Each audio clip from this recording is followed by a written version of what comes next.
Assalomu alaykum aziz muxlis. Rossiyaning Ukrainaga raketa oqibatida 26 kishi halok bo'ldi.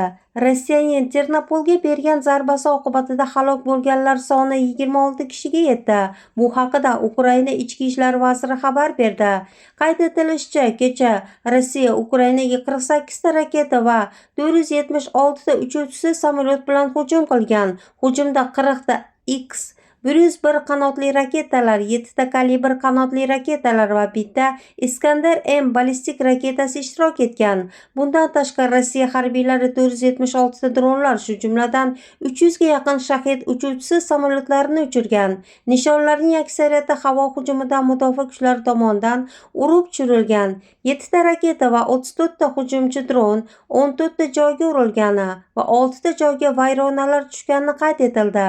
Ukraina harbiy havo kuchlariga ko'ra asosiy ta'sir hududi Lvov, Ternopol va Xarkov viloyatlari bo'lgan.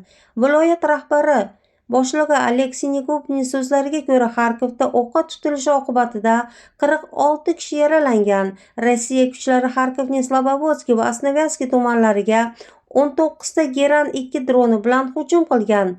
Xarkovda 16 ta ko'p qavatli uy, 31 ta yengil avtomobil, garaj kooperativa, tez tibbiy yordam stansiyasi, supermarket, 2 ta trolleybus, noturar joy, ma'muriy bino va maktab zarar ko'rgan.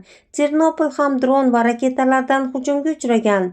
Ichki ishlar vaziri Igor Klimenkoga ko'ra 10 kishi halok bo'lgan, 37 kishi yaralangan. Ammo yangilangan ma'lumotlarga ko'ra, Rossiyaning Ternopoldagi ko'p qavatli uylarga berilgan raketa zarbalari qurbonlari soni 26 kishiga yetgan.